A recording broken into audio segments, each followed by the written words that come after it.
Pessoal, dando sequência, né, à nossa primeira aula prática, onde a gente falou sobre o manejo, né, de plantio até a condução da lavoura de algodão.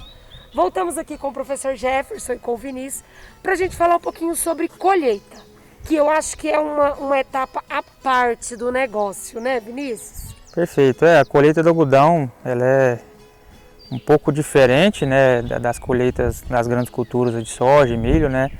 O maquinário é específico para a cultura do algodão, então tem algumas características diferentes. Acho que é interessante a gente destacar.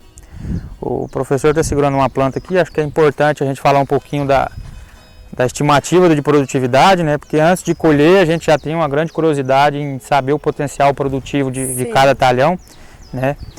E a gente tem uma continha que a gente faz que tem uma taxa de assertividade boa, a gente consegue ter uma noção bem próximo da realidade e da produtividade. O primeiro passo é a gente descobrir aí os metros lineares da cultura, né? Que a gente divide 10 mil pelo espaçamento, que é 86, vai dar próximo de 11.628 metros lineares, né? Sabendo esses metros lineares, a gente descobre qual que é a população, qual que é o stand de plantas por metro, né? Aqui a gente tem um stand de 6 plantas por metro. Feito isso, a gente vai contar as estruturas reprodutivas, que no caso aqui seriam maçãs. Como o algodão ainda está um pouco atrasado, a gente só tem botão floral. Já tem maçã fecundada no bacheiro aqui, como a gente comentou no vídeo anterior. Aqui já é uma maçãzinha. Mas aqui a gente vai usar os botões florais para ilustrar. Então, quando o algodão chega na fase final, que ele já está 100% carregado só com maçãs, a gente quantifica as maçãs por planta. E aí a gente conta um metro linear, conta quantas maçãs tem nesse metro linear, multiplica-se essa quantidade de maçãs por 11.628, que é os metros lineares da cultura, né? E multiplica esse resultado pela quantidade, pelo peso de capulho, né? Cada variedade tem um peso de capulho diferente, isso oscila de material para material. Aqui nas nossas regiões, nessa altitude que a gente está, a gente tem peso de capulho de 4,8 até 5,2 gramas. Então você vai multiplicar a quantidade de maçãs por metro, pelo peso de capulho, né, pelos metros lineares, e aí você chega num número em gramas, né? E aí você divide por 15 mil direto, já para passar para arrobas, que é a unidade de produtividade da cultura do algodão. Então é uma conta bem simples, né? Feito isso, ainda você pode reduzir essa produtividade, pode diminuir 3% aí, que é a perda de colheita, né? De 3 a 5% é o limite aceitável para a colheita do algodão. Então, acho que a gente quer simular um... Geralmente dá quantas arrobas por hectare? Geralmente é de 320 a 330 arrobas por hectare, né? A gente está buscando alcançar aí 350, 370. A gente sabe que o potencial produtivo do algodão vai além disso, né? Tem áreas comerciais aí, principalmente na safra passada, que chegou a produzir mais de 400 arrobas por hectare. Então a gente sabe que tem muito a ser explorado ainda na cultura do algodão. Então, feito essa análise de estimativa de produção, aí sim a gente já começa a mensurar o que pode dar, né, de produtividade. Falando de colheita, o algodão ele também se faz necessário o uso de produtos para uniformizar esse processo, né? A gente hoje aqui na fazenda trabalha com um produto que chama Finish. É a base de 2 princípios ativos, que é o Etefon, né, e a ciclanilida, né, que ele promove o quê? Ele promove a uniformização e a antecipação das maçãs, a maturação das maçãs, né, e a ciclanilida potencializa o Etefon, que provoca a abscisão foliar. Então, qual que é a vantagem de usar esse produto? Ele é um produto específico para a cultura do algodão. Quando o algodão está ali com 70% dos capulhos abertos, a gente já é um indicativo que pode se fazer essa desfolha, porque a gente sabe que as maçãs acima do capulho ali já estão fisiologicamente maduras, né? Então a gente define a desfolha com o Finish, e a vantagem de usar esse produto, que além de acelerar a abertura das maçãs, ele provoca a queda da folha verde junto com o pecíolo. A folha cai verde no chão. Se a gente for usar qualquer outro tipo de herbicida, principalmente esses de contato, que em alguns casos o pessoal usa, seca a planta, seca a folha, ela fica colada aqui. Quando a gente for colher, isso vai tudo junto com a pluma, que a gente chama de pimenta, mas é a impureza. Dificilmente no beneficiamento a gente consegue limpar isso 100%. Então a gente usa esse produto já pensando em qualidade de fibra, né? Poderíamos usar ferramentas mais baratas? Poderíamos, mas aí não íamos ter um Vai produto perder de lá qualidade na no frente. final, justamente. Né? Só em situações de extrema necessidade, que é uma área que ficou infestada com corda de viola, algo do tipo, que se faz necessário o uso dessas ferramentas. Mas a gente trabalha com esse produto, né? Depois de desfolhado, o algodão demora ali em torno de 15 a 20 dias para cair totalmente as folhas, abrir totalmente as maçãs e estar uma planta 100% aberta, né? E ele suporta mais quanto tempo até a colheita? Após fazer a aplicação desse produto? O algodão suporta muito tempo. O problema é se chover. Já começa a ter problema na qualidade e principalmente perda de peso. Porque a gente está num período ali de seca, né? A gente já está em julho, agosto. Quanto mais tempo o algodão fica exposto ao sol, ele vai perdendo peso e consequentemente produtividade no final. Então o ideal é a gente deixar o algodão por menos tempo possível, né? Nessas condições. Por isso que a gente usa esses produtos para poder dar escala na colheita. A gente antecipa as primeiras áreas um pouquinho para abrir a colheita mais cedo. E aí nós vamos desfolhando o algodão conforme vai seguindo o ritmo de colheita para a gente não ter tantas perdas por conta de produtividade, né? De peso de capulho. A gente sabe que nos grãos, normalmente no milho, na soja, tem que se chegar a um teor de umidade para iniciar a colheita. Certo. E o algodão? O algodão, dificilmente a gente usa esses parâmetros para startar a colheita, né? Quando a planta está por si só 100% aberta, já é um indicativo que o algodão está pronto para colher. Tem um nível de umidade correto, que também a gente, se for para fazer a medição, é em torno de 13% a 15%, se eu não me engano. Mas quando a gente já entende que o algodão já está 100% aberto, já é o principal indicativo que ele está pronto para ser colhido. Tá? Vinícius, qual que é mais ou menos aí, o custo de produção? Quantas arrobas por hectare seria necessário para atingir esse custo de produção final? Hoje o algodão a gente não pode colher abaixo de 320 arrobas por hectare. Né? Abaixo disso Abaixo disso. Com o aumento dos preços agora recentemente, essa conta muda um pouco, né?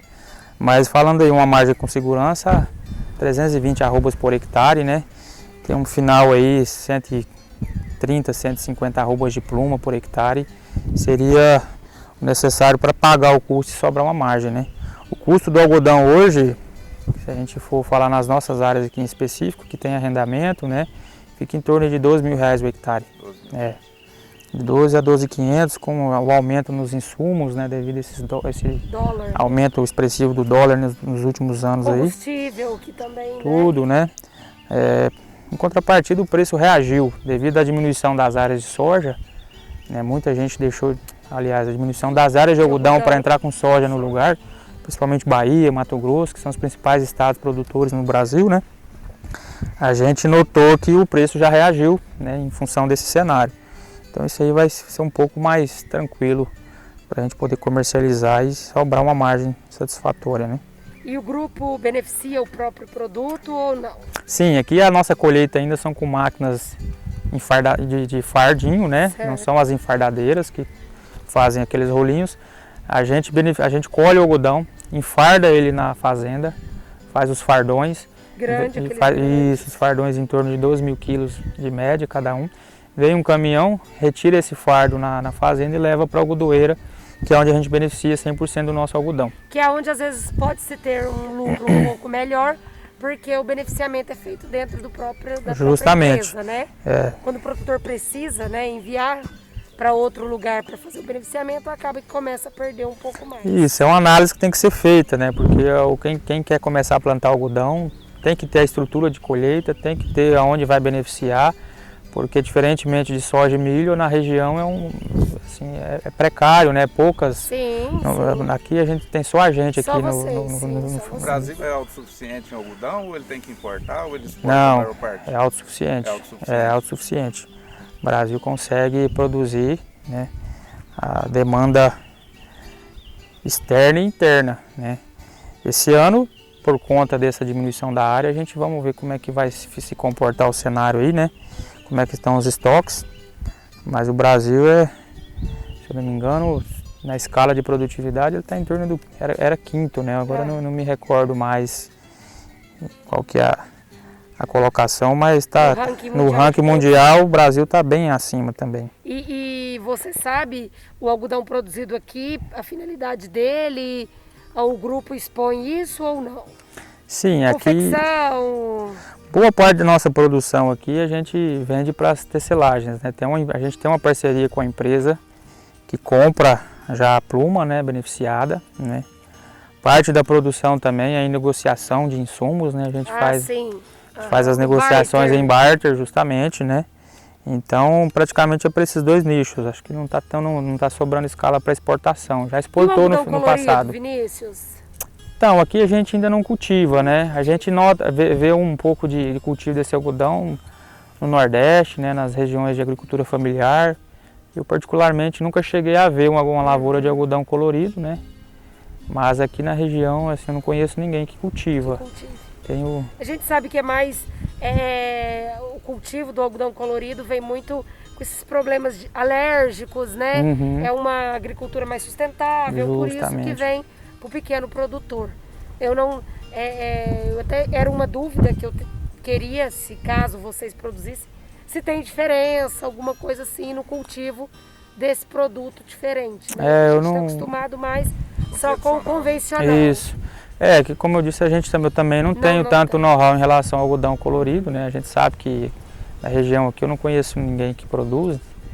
Eu sei que no Nordeste tem bastante agricultura familiar, né? Pessoal com pequenas áreas, mas é uma cultura realmente que a gente não conhece muito bem ainda para saber se justifica plantar uma área comercial, né? Tão grande. Então, como a gente disse, né? Essa questão do algodão colorido era mesmo uma dúvida que eu tinha de se tinha diferença ou não de cultivo, mas realmente é mais agricultura familiar, então a gente está um pouco distante aqui, que não é o nosso caso, né? Sim, sim. Vinícius, vamos falar um pouquinho sobre o descarte das embalagens, que também, né, a gente tem que pensar nesse meio ambiente. A empresa, né, o grupo, a gente vê uma preocupação já trabalhando com essa parte mais ambiental, né? Como é feito o descarte aqui? Vocês fazem o próprio descarte, levam para locais de coleta? Como que funciona? Sim, a gente leva para locais de coleta, né? Como você mesmo citou, essa parte ambiental é fundamental, né? A gente é um dos pilares aí da agricultura sustentável, né? Tanto que o Grupo Chimorrira tem o selo ABR, né, de algodão brasileiro responsável. Já tem há mais de 5 safras que a gente consegue... Que vocês conseguem agregar um valor melhor ao produto. Justamente. A gente conseguiu esse selo através de melhorias no manejo, de forma geral, né? Na parte social da empresa, a parte trabalhista, né? Então tem uma série de parâmetros que a gente tem que seguir para se enquadrar nesse selo aí e conseguir colocar o selo no nosso produto final, que é o fardinho de algodão, né? E o descarte de embalagem é um desses segmentos. Aqui a gente faz a tríplice lavagem dentro da propriedade, usou o defensivo, faz a tríplice lavagem, inviabiliza o galão, fura ele, né? E coloca nessas gaiolas que ficam colocadas aqui na fazenda. Eu percebi que tem pontos estratégicos. Justamente, a gente tem pontos de coleta, né? Elas são fechadas na lateral para não ter problemas de entrar pássaro, né? São cobertas para não molhar, fica isolada de qualquer edificação, de qualquer construção, né? São normas que a gente tem que seguir. E aí daqui a gente leva para os pontos de coleta. A gente separa lacres de tampas, né? Os vasilhames, tem todo um processo de separação aqui da propriedade. Daqui a gente leva para os pontos de coleta. E assim é feito durante toda a safra. A gente conseguiu acumular uma certa quantidade, a gente já leva para o ponto de coleta para não acumular. Vinícius, numa conversa que a gente estava tendo aqui em off, né? Você comentou e eu achei muito interessante, ainda quando a gente falava do bicudo, né, sobre o vazio sanitário, de um problema sério que nós temos, que após a colheita, né, levar esse material a safra, quando a safra vai embora, digamos assim. Sim. A gente sabe que na soja, né, quando a gente anda atrás, né, Jefinho, de um caminhão de milho, de soja, quase toda a colheita fica. E no algodão também acontece. E aí o Vinícius comentou com a gente, pessoal, que existe empresas, né, um grupo, não sei, uma cooperativa, que faz o trabalho do arranquio dessas ervas, dessas plantas, né, que ficam ali, essas soqueiras que ficam na beirada da estrada. Sim, então o manejo do bicudo já começa por aí também, né? No pós-safra, né? Começou a colher, a gente já tem que adotar alguns cuidados para a gente não ter problema na safra subsequente. E, infelizmente, a gente ainda tem muito problema com transporte, né? Na fazenda a gente adotou algumas medidas, né? A gente leva o fardão daqui para Itumbiara, né? Um raio de 40 quilômetros, mas a gente coloca umas telas de proteções em volta para evitar que aquele algodão caia na margem das rodovias. Mas a gente nota que o principal problema é na venda do caroço, né? O pessoal que vem comprar o caroço do algodão, para os animais, principalmente destinado à alimentação animal aí, cai bastante caroço nas rodovias, né? De forma geral no Brasil. E isso aí dificulta, né, o nosso sonho de um dia erradicar bicudo no Brasil, né? Sim. E para isso o trabalho é tão sério que a gente tem uma equipe aqui em Goiás, tem uma instituição que faz esse trabalho de arranquio de algodão nas rodovias, né? Nas rodovias estaduais principalmente. Então tem uma equipe que fica por conta o ano inteiro só de fazer esse trabalho, né? Para a gente tentar evitar grandes problemas com o bicudo. Não seria necessário fazer isso com tanta frequência se todo mundo se conscientizasse, sim, né? Sim. Fazer um transporte com qualidade, né? Uma lona. Eu achei interessante a gente ressaltar isso, porque o tanto que a cultura do algodão é diferenciada das outras culturas. Né? Por quê? Porque o produtor ele se preocupa com isso. Não é igual às vezes um produtor de soja, né? Que poderia ter o mesmo trabalho, né? Então, assim, eu achei muito interessante a gente ressaltar isso, né, professor Jefferson? Que é uma parte também, mostrar que realmente é preciso fazer o controle, porque é uma praga que ataca. Não é só dentro da porteira, né, o manejo. Com isso a gente mostra que a cadeia produtiva do algodão ela é muito unida nesse sentido, sim, né? Quem está no mercado de algodão há muitos anos, que sabe qual que é o problema que o bicudo causa, né? Sabe que essas ferramentas são indispensáveis. Não seria necessário, mas infelizmente continua sendo necessário. E a cadeia produtiva do algodão sendo muito unida, os produtores se engajaram nesse projeto aí e arcam esses custos, né? Para a gente poder tentar conviver com essa praga aí e ter produtividade no final, né? Vocês têm alguma área de algodão irrigado ou não? Tudo não, sequeiro? Aqui é 100% sequeiro. Aqui nessa fazenda aqui é 100% sequeiro. Na Bahia também 100% sequeiro. Uhum. Então é isso, né? Professor Jefferson, tem mais alguma pergunta? Não, pergunta não tem. Eu tenho só a agradecer, né, Vinícius? Fico muito orgulhoso de ter sido seu professor quando você formou para técnica agrícola, pessoal, porque ele além de ser engenheiro agrônomo, ele tem formação de técnica em agropecuária, como vocês também estão estudando. E a gente fica muito orgulhoso de ver que uma pessoa, né, conseguiu alcançar seus objetivos e está aí contribuindo com a cadeia produtiva do algodão. Sim, hoje já é uma grande referência para nós aqui na região, o seu conhecimento em termos de algodão. Então, o Colégio Oliveira Silva agradece muito a sua colaboração. Tá? Tudo de bom para você. Eu que agradeço a oportunidade de estar falando com vocês, né? E agradecer também o privilégio de ter tido um professor como o Jefferson, né? Que que é isso? Foi um grande divisor de águas ali na parte do técnico agropecuária que nos capacitou para estar começando ali no mercado de trabalho, né? Privilégio de quem ainda tem ele como professor, então eu tenho só a agradecer a vocês, estamos à disposição sempre. Com certeza. Para uma segunda visita aí. Com certeza. Pós-pandemia também, a gente está aberto aos alunos, não pode ficar à vontade. Não vamos deixar, né, somos parceiros de deixar aí. Em aberto, né? E pra gente ressaltando, gente, que o grupo Shimohira, né, sempre está em contato com a gente, contratando técnicos. Hoje nós temos 2 alunos da nossa instituição trabalhando aqui no grupo, certo?